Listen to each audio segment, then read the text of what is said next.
तस्निया शरा की किताब उसका 5वां बाब 16वीं आयत में है कि तू अपने माँ बाप की इज़्ज़त कर जैसा खुदावन तेरे खुदा ने तुझे हुक्म फरमाया, ताकि उस मुल्क में जो खुदावन तेरा खुदा तुझे देगा तेरी उम्र दराजी और तेरा भला हो। आमीन। अजीज़ों, मेरा आज का टॉपिक माँ बाप की इज़्ज़त और फर्माबरदारी के बारे में है।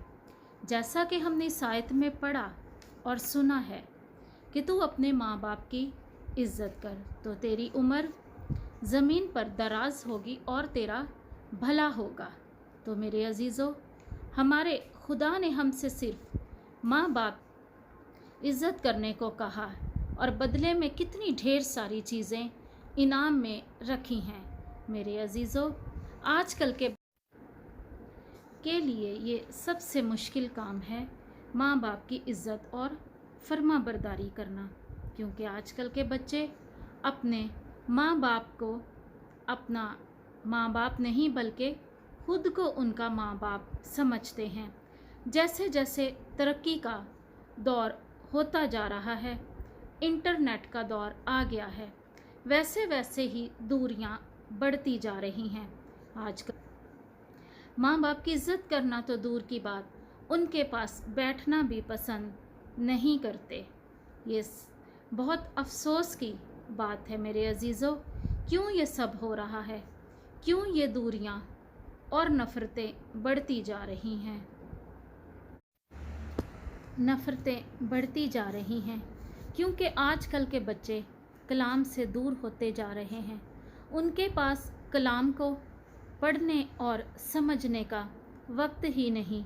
मेरे अजीज़ों, आज भी जो बच्चे खुदा का कलाम पढ़ते हैं, के दिलों में खुदा के खौफ के साथ साथ माँ बाप का भी खौफ है। उनके दिलों में आज भी माँ बाप के लिए इज़्ज़त है। हम अगली आयत देखेंगे, कुलसियों 3 बाब उसकी 20 आयत में है कि ए फर्जंदो, हर बात में अपने माँ बाप के फरमाबरदार रहो, क्योंकि ये खुदावन में पसंदीदा है। आमीन। इसी तरह हम इफ्सियों 6 बाब उसकी पहली आयत से देखेंगे कि वो हमें क्या कहती है। लिखा है कि ए फर्जंदो, खुदावन में अपने माँ बाप के फरमाबरदार रहो, क्योंकि ये वाजिब है। अपने बाप की और माँ की इज़्ज़त कर, ये पहला हुक्म है, जिसके साथ वादा भी है, ताकि तेरा भला हो और तेरी उम्र ज़मीन पर दराज हो। आमीन। तो मेरे अजीज़ों, ये आयत हमें ये बताती है कि खुदा ने हमारे साथ वादा भी किया कि अपने माँ बाप की इज़्ज़त करो, और पहला हुक्म भी यही दिया है कि तू मेरे अजीज़ों आएँ, हम इस बात पर सोचें कि हम अपने माँ बाप की इज़्ज़त और फरमाबरदारी करते भी हैं कि नहीं। आए मेरे अजीज़ों, झांकें अपने अंदर और सोचें कि हम अपने माँ बाप के साथ कैसा सलूक करते हैं। जिस माँ ने हमें 9 माह पेट में रखा, हमें इतनी तकलीफ़ सह कर पैदा किया, आज उसके साथ हम कैसा सलूक करते हैं। जिस बाप ने मेहनत मजदूरी कर सख्त तकलीफ़ सह कर ना धूप देखी ना छाँव, ना रात देखा ना दिन, उस बाप ने हमें इतना बड़ा कर दिया कि आज हम इतने खुद गर्ज हो गए हैं कि हम अपने माँ बाप की उन तकलीफ़ों और उस प्यार को भूल गए जो उन्होंने हमारी परवरिश करने में सर्फ किया। आए मेरे अजीज़ों, आज एक बार सोचें कि हम क्या कर रहे हैं।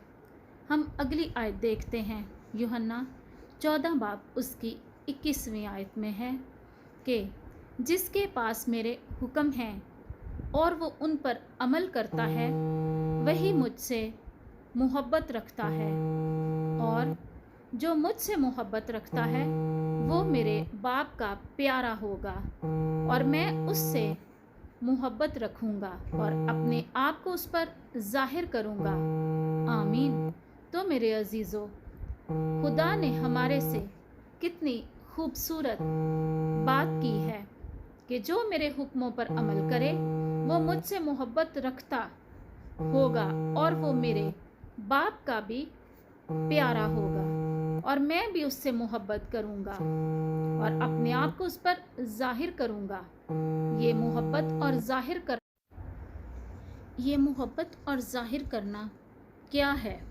یہ محبت اور ظاہر کرنا یہ ہے کہ اگر ہم اس کے حکموں پر عمل کریں تو ہمیں اپنی برکتوں اور شفقتوں سے نوازے گا اپنے وعدہ کے مطابق۔ اور اس کے حکموں میں سے سب سے پہلا حکم ماں باپ کی عزت ہے۔ تو میرے عزیزو، میرا تو خیال ہے کہ آپ کو سمجھ گئی ہوگی کہ صرف ماں باپ کی عزت اور فرما برداری کرنے سے ہمیں کیا کیا فضل مل سکتا ہے۔ ویسے تو میرے عزیزو، پاک کلام بھرا پڑا ہے ایسی آیات سے جس میں ہمیں ماں باپ کی عزت کے بارے میں حکم دیا گیا ہے، پر میں چند ہی آپ سے شیئر کر سکتی ہوں۔ ہم پڑھیں گے امثال باب 1 اس کی 8 آیات میں ہے،